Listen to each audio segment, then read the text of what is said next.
Yeah, France, Aragon, and the Ottomans. So we would intervene on behalf of England? That's right. If I you don't wanted think to. that's a good idea. But that's not a good idea, so we're not going to. So fuck that. So you can go ahead and just get rid of that notification. All right. We can go ahead and keep going.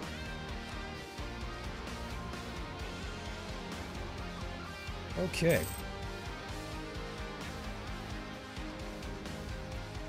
Looks like they made the trade lines a lot better. Like being able to see it. They just look different to me now. I don't know. The trade nodes? Or like the trade lines. Oh yeah. Go ahead and go over to your economic map modes and go to trade. Yeah. Okay. You can see that the trade from the east flows into the trade nodes of the west. Trade nodes are basically, large centers of trading where there's merchants and, people buying shit and selling shit, all that. You want to have trade power in nodes that are close to you and that you control land in. It's always good. There's a few ways to do that. One, just own territory in the trade node, right? So our main trade node is Kiev, right? And we own a lot of territory in Kiev. But there's a special place over here in Smolensk. Go ahead and click on it. In Smolensk? Mm-hmm. Oh, there he is. Okay, I see him, yeah. He's got an inland center of trade. That's right. So this is pretty important. This is a pretty important province. Go ahead and click on the buildings. The building icon. So you have the Smolensk province selected. Click on the building. Okay. Do you see where it says estates? Yeah. And does this province have an estate that controls it? No estate. But if we were to put one in power, let's take a look at this. Let's click on where it says no estate and go over to where it says the burghers. We could give Smolensk to the burghers. What would it do to the province? To the province, let's see.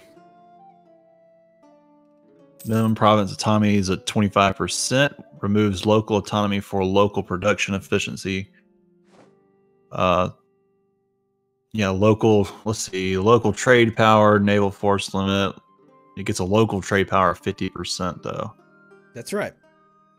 So if we wanted to increase our power in the Kiev node, do you think giving this province to the burghers would help? Yeah, I'd have to say so. So we should probably do it. All right. So go ahead and give Smolensk to the burghers. All right, and by the way, the Renaissance popped. Oh, sweet. Let's go and take a look here. Let's go to the economic map mode. Go and take a look at where it says institutions. You might have to scroll down a bit. It's a book. It's the economic map mode? Uh-huh.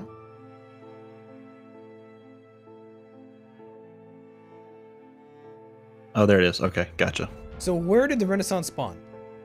In fair Verona. In fair motherfucking Verona. And all the provinces with dashed lines are provinces that are generating the institution. The closer you are to the institution, the faster you get it. So we're pretty fucking far away. We're not going to get it anytime soon, I don't think. Now, you can pour money and resources and men into your provinces, and that develops institutions. It puts progress toward an institution. But I don't think we're going to do that because it costs monarch points to do that. It's expensive. It's very, very expensive.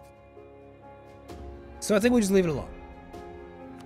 In the meantime, let's let a month tick by, and we'll see how Smolensk has improved our trade power in our main node. Go ahead and go back to the trade map mode. All right. So last month we had 32% trade power. What do we have this month? 34. So that basically improved it, which is good, which means we make more money. Let's come over here to where it says Adisonos. A what? It's a province. It's a province. Okay. Is it east, west, north, south? It's actually by Crimea. Are you still in the trade map mode? Yeah. And is there a modifier over the province? I still don't see this place. Oh, there it is. Yeah, okay. Yeah. Dnester Estuary. Yep. And this particular province it's a core of ours. We own it. However, there's a difference between a core that's a state and a core that's a territory. A territory is like an kind of like a very autonomous kind of territory to have. You know, it doesn't have too much of your government presence there. You don't get too much benefit from it, but you do own it, which is cool. But a state is like an integral part of your government. You've like incorporated it. It's part of your nation, but you have to pay an additional coring cost to make your territories into states. Ooh. Ooh. Muscovy versus the Great Horde. That's right. I think it is time to go to speed 2, and I think we go for some warfare. All right. Let's go ahead and come over here. What province should we claim from the Great Horde? Veronas has the highest development. Veronas is the highest development. So maybe we just claim Veronas. Go for it. All right. Click here. And we have, yep, we do have the 20. Let's go and pause for a second. Who's asking for military access? Tver, Pskov, Beluzero, Muscovy, and Rostov. And do you think we should give it to him? I don't know. Are we friends of Muscovy? We haven't done anything with Muscovy. Well, so maybe no. I guess technically we're neutral to them. No, actually, Lithuania and Muscovy historically were actually very, very harsh to each other. We're actually very, very great rivals in Muscovy. So, do we want Muscovite troops in our territory? No. Yeah, probably not. Even though he's fighting somebody we dislike, you know, the enemy of my enemy is my friend. That does hold true, but not here. Especially because Muscovy borders us, would not be very good. Would not be very good. So we're gonna go ahead and decline those requests for military access, and we're gonna go up and let's click on our country view. Okay. Go over to economy, and this is the view of our economy. Everything on the left is your income. Everything on the right is your expense. Come over here to army maintenance. All right. What's it at right now? 2.92. That's how much money we're spending. Oh. As far as the slider, where does it look? Like, is it like 25%, 50%, 75? Maybe like 5 or 10. Yep. So, to save some money during peacetime, you can reduce your army maintenance, but it means your troops are not ready for war, which decreases their morale. To have full morale at full maintenance, to have their guns and their, you know, their swords and shit sharpened and their armor ready to go and their horses all nice and fed, you need to be at 100% army maintenance, but it's expensive. So, if we're gonna go to war, do you think we should raise maintenance now? Yeah. So let's go ahead and do it. Go to 100? Go and raise it up to 100. Oh wow, their balance goes down way far. Yeah. We don't really make any money at all. Warfare is expensive. So we're gonna go ahead and we're gonna grab our troops. Go ahead and move the first army to Korskas and the second army to Cherkovas. Okay. And there's a second. Alright. And now we can unpause. We're gonna wait for our armies to replenish all the way to 100% morale. When you click on the army, you can see by the number of troops that's in the army right now, currently, right? These are 10,000 men each, right? Mm-hmm. But do you see the red and the green? The bar? Yeah, that little right side bar thing. Yep. Red means they don't have any morale, and green means they're at full morale. To replenish morale, you just have to be in your own territory and wait for a while. If you're in a battle and you win a battle, you gain morale after the victory, And when you're fighting an enemy army, depending on the damage that you take, your morale and the enemy's morale will decrease. So, the better the morale of your troops, the longer they'll last in battle. So we're going to go ahead and unpause. Okay. We're going to go at speed 2. And as you can see, Muscovite troops are moving into the Great Horde. Crimea is being occupied by the Great Horde, but Great Horde is also being occupied by Circassia. Do you see the top left? We can invest in new technology. Yeah, I can see it. What technology can we invest in? Looks like diplomatic. And are we getting a bonus or penalty toward technology? Everything but naval maintenance gets a bonus. Yeah, basically. Well, yeah, naval maintenance is, yeah. Naval maintenance will gets more expensive as the game goes on. That's true. But do you see the green, like -5% there? Oh yeah, okay. That means that you're getting your tech at a discount. So we should take this tech now at a discount, or else it's going to get more expensive later on. Because the Renaissance Institution is spawned, and we don't have the Renaissance Institution, which means it's going to be harder and harder and harder to get technology if you do not have that institution. So go ahead and click on Diplo, and go ahead and research that technology. Okay. And want the +15. that's right. Do you see that? Yeah. It's because we're now ahead of time on technology. You know, there's certain years that are like important to technology, you know, like, I don't know, 1492 is Columbus, you know, 1517 is Cortez, 1453 is the end of the Roman Empire, right? The Eastern Roman Empire. 1648 is the end of the 30 Years' War. These are important dates in history, and usually technology is associated with these dates. You can take technology earlier than historically, but you're paying a penalty. It's more expensive. So, since we're not going to take any diplomatic technology for a while, we don't really have to worry about that +15%. But sometimes it's worth taking technology a little early. You know, like say we're at war and we could take the Arquebus like 10 years earlier than anybody else. It might actually be worth it to research that and pay the extra monarch point cost. But, you know, that comes and goes. Are we almost close to researching military tech and administrative tech? Yeah, we're pretty close to military, and administrative's a little bit further away, but close. Yeah. Yeah. So we're gonna wait on that. We're gonna wait until we can research it. Yeah, we're almost there. We're still generating the points for it. So, in the meantime, we can continue to see how this war is going on between the Great Horde and Crimea. Okay.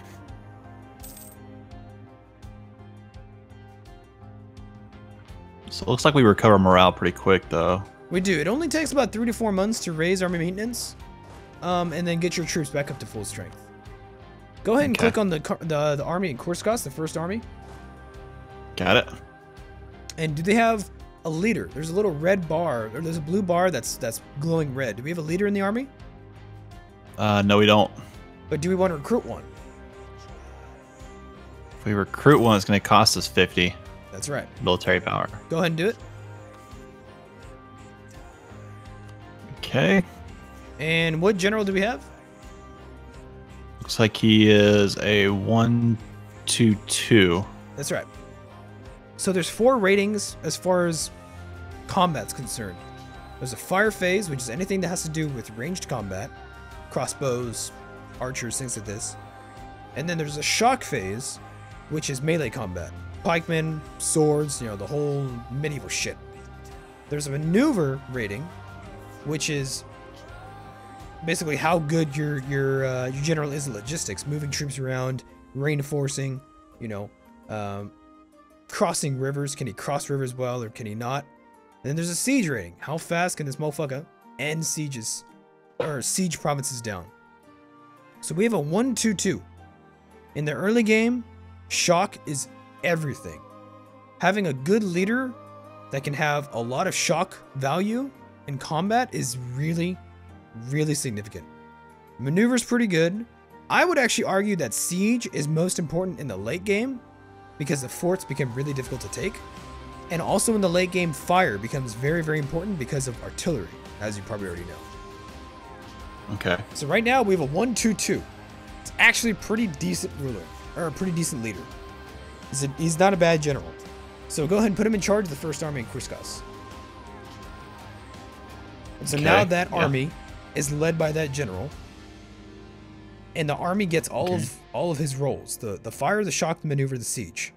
When in battle, you know. So he can move around a little quicker. Fight melee battles, melee combat a little better. You know, fight ranged combat and ranged battles a little better. He doesn't have any siege though, so he doesn't add anything to sieges. So, oh well. Let's go and unpause. Okay. About 10 days away from getting that morale increase. Yep, as soon as I think we can, we will declare probably.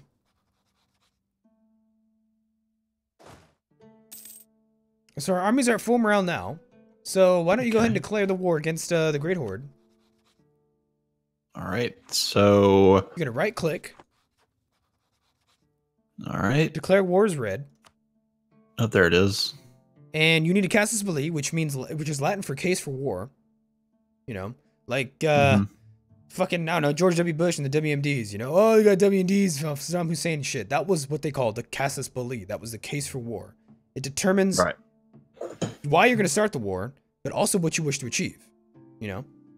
So ours is conquest, straight up. You're going to give us your shit. And you can hover over the province. Since we only have one claim, we can only really have a case for war for one province. And what does it tell us? Okay, so it's take Verona's, 100% aggressive expansion, 100% prestige, and 100% cost for the conquest of Verona's. That's right. Preferably, you want aggressive expansion to be as low as possible, prestige to be as high as possible, and cost to be as low as possible. Aggressive expansion is basically how threatening you look to the world. You take too much land, you look threatening, people want to kill you. Prestige is how prestigious you look. When you win wars and stuff, you get prestige, you look more fearsome in the eyes of your enemies. And then cost is like, I guess, a simulation of like the administrative burden of taking that land. You know, how many police you need, how many troops you need. You want cost to be as low as possible. If you take stuff that is not part of your case for war, you know, kind of like, you know, I'm gonna go in to topple, you know, Saddam Hussein's government, but, you know, fuck it, we're just gonna annex Iraq. You know, it's now United States territory. Do you think that would cost quite a bit as far as your diplomatic reputation, convincing your people that's justified? Would that cost a lot?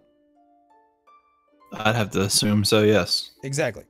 So your case for war, your casus belli, and your objective is pretty important because it determines what cost there is for things. Right now, we would be declaring for just one province. If we took like 3 or 4 or 5, do you think it's going to be a little harder to justify to our population, to the world, about taking that land? Yeah. But is it worth it to take 5 to 6 provinces of land with a lot of money, a lot of troops? What do you think? Yeah, I think if you go in there and go ahead and just do it and then ask for forgiveness later, it's probably better. Yeah. You know, taking land can be crucial in this game. We as Lithuania, we own a lot of land already, but never hurts to have a little more, you know? Because if we don't take land, who else is going to get it? Probably Muscovy. Exactly. Nobody wants that. The big old Russian bear, we have to put him in his place very soon. Okay. So let's go ahead and declare the war while we're at peace. All right. Take Verona's. Yep. No allies. That's right. His ally Uzbek is not going to honor the call to arms, which means we're home free, basically. We're going to be fighting just the Great Horde. Go ahead and move the first army into Yelets, the second army into Verona's.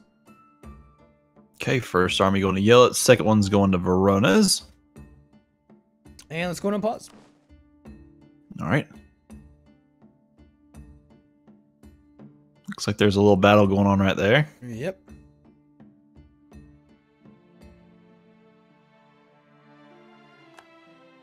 And now we have... Well, we won the battle. Yeah, we won the battle, and we also took control of the sieges that are going on in those two provinces of Yelets and Voronezh. So there's a thing called fortresses. And fortresses, as they sound, are basically castles. They control the territory not only in the province, but the outlying provinces. Since these particular provinces don't have any fortifications, all we do is just wait 1 month, and we can occupy the provinces. They're ours. None of the peasants are going to resist. There's no enemy soldiers that are going to resist us. However, if this province, if these provinces were in the vicinity of a fortress, we would have to siege down the fortress as well to really kind of say, hey, we own this territory. We occupy it. Did you get an event? Yeah, 2 of them, actually. Okay, what are the events? First one was monetary reforms. Our treasurers are arguing that we need to enact some reforms in our economic policies. Basically, we can enact them and lose 1 stability and lose 1 inflation, or we could not take the reforms and gain 3 inflation. Okay. Go and click on your country view. Okay. And then go to your economy screen. All right. And go in the left tab where it says income, go to the bottom. And there should be a percentage. Yeah, I see it. That's your inflation percentage. So, do we have any inflation? We have 0. We have 0 inflation.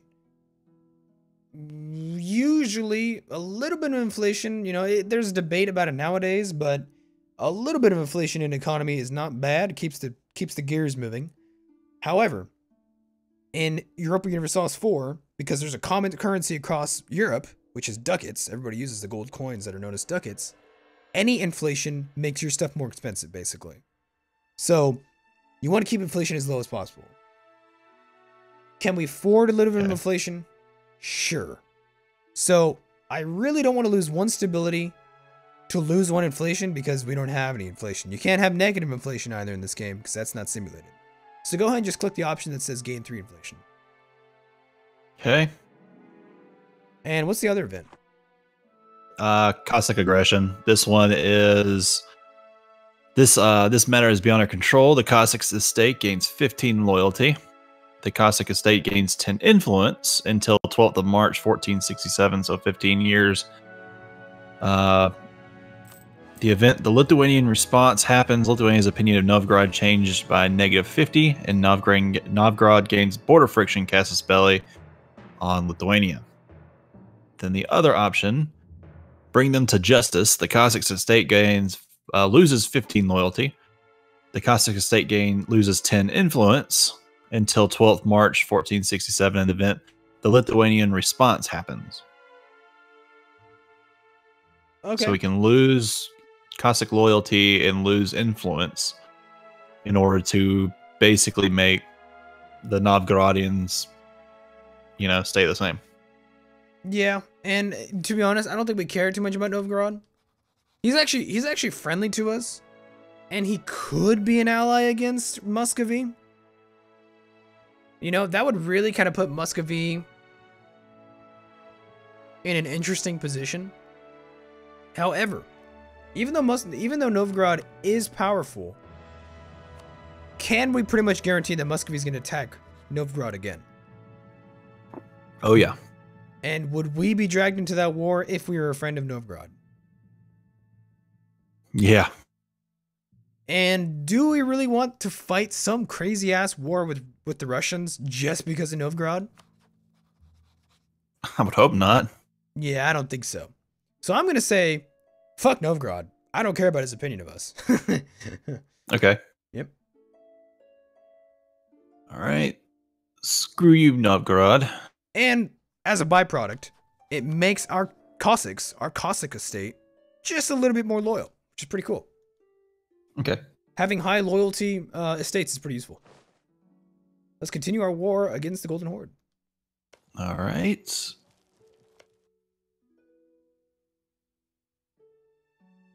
we've now occupied Yelets and Voronezh. go ahead and move one of our armies to the Great Horde capital of Saratov. Oh, there it is. Way over there. Yeah.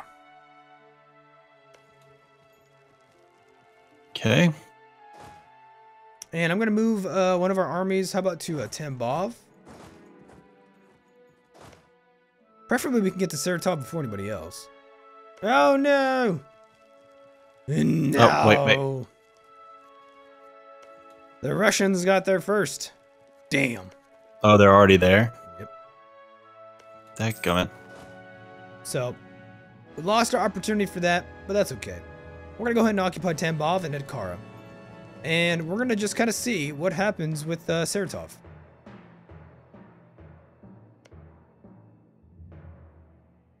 Perhaps the Russians will leave the siege. Or perhaps the Russians will just take it. Who knows?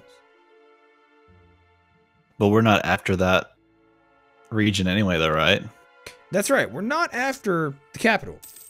However, occupying the capital is worth a lot of war score. You know, once you occupy an enemy's capital, you can say, hey, dude, I think you should probably give this up. It's worth quite a bit. So you have to, in order to demand land, you have to own fortresses, and you have to preferably own the enemy's capital. That allows you to demand a lot of stuff from the enemy. There is a fortress way down over here in Ostrakhan by the Caucasus. Do you see that? Yeah, I got it. And the Russians have left the siege of Saratov. I'm going to go ahead and move an army to the siege of Saratov. Why don't you go ahead and move some troops? The first army that's in Tambov, why don't you move them to Ostrakhan? Okay, they're going down. And now we're going to start sieging down both of the Golden Horde's fortresses. He's got 3. We're going to be sieging down 2. His capital and then another one in Ostrakhan. However, I do think the Crimeans actually just started to siege Ostrakhan. So I'm actually going to move our first army with the general. We're going to move him over to Edkara. Let's go take a look at Saratov. Go ahead and click on the siege. Okay. And in where it says defender, there's like a castle with shields. And there's a number next to it. What's the numbers say? 3. Oh, okay, Brandman, you're lagging a little bit. Okay, that's fine. Okay. Yeah, there's a little bit of a desync. That's all right, though. Oh, I see it now. There we go. Okay, you're caught up now. So Saratov needs 3 regiments, or 3,000 men, to siege down effectively. How many men do we have there now? We have 10. That's right. 1,000. So if we only need 3, and we have 10, do you think we might have kind of an excessive amount of troops for the siege? Yeah. And outnumbering the enemy doesn't actually do much for sieges. It actually doesn't do anything. As far as I know, no matter how much you outnumber the enemies, it doesn't affect your siege speed at all. It really doesn't. It should, but it doesn't. That's in other Paradox games. It's not in this one. So what I'm going to do is we're going to grab our army, our sieging army, and I'm going to go ahead and remove the cavalry and a lot of infantry from the force so that there's just 4,000 men on the siege of Saratov instead of 10. Less attrition, we have to supply fewer men, makes things easier. You can see them moving away now, correct? Yeah, I see them. So now, let's continue our siege. Now we're going to have some troops in Edkara instead of Saratov. Now we're going to keep all the army groups together just in case we have to reinforce for some weird reason. Now we're also going to merge up the armies here in Edkara so that we have 16,000 men at Edkara under the command of our general. There's some Tavarians walking through, so we're going to take a little bit of attrition because we're all foraging for food and shit. But now they're outside the province, and we're fine. We actually got a wall breach in Saratov. So, you know, when you surround an enemy province or an enemy capital, and, you know, you're sieging it down, you're throwing rocks, and you have catapults and shit and artillery, there's a possibility every month for a wall breach. You breach a hole in the wall, you can send some troops in there, get sappers in there, engineers. You know, you could, you know, be like the Mongols, and you could throw diseased bodies across the wall and force a disease outbreak and shit. Wall breaches are good. Wall breaches increase your progress of sieges quite a bit.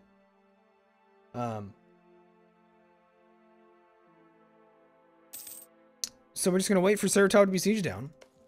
And Ostrakon's being sieged down by the Crimeans. And I think the Great Horde has seen his last days.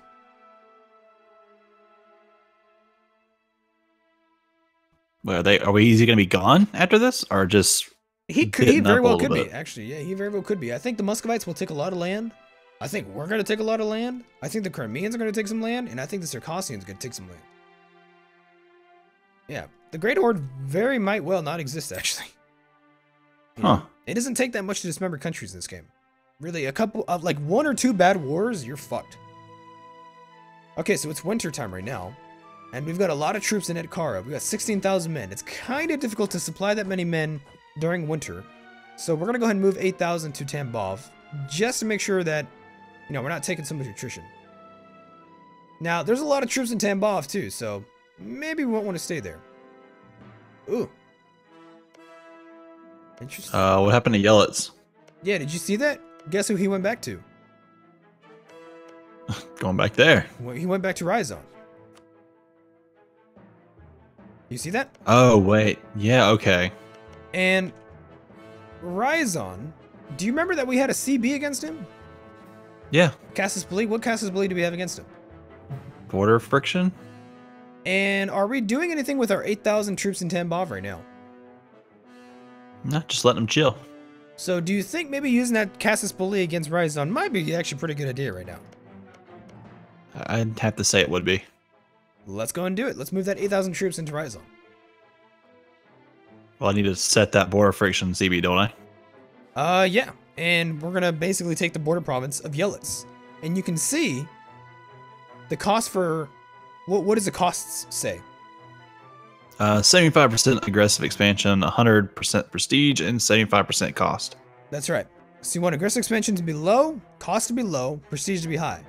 So this Casus Belli against Ryazan is actually even better than the one we're using against Great Horde. Okay. So when you're ready, go ahead and declare the war and move some troops into Ryazan. All right, grabbing them down. He's only got 2 provinces. So we're going to move an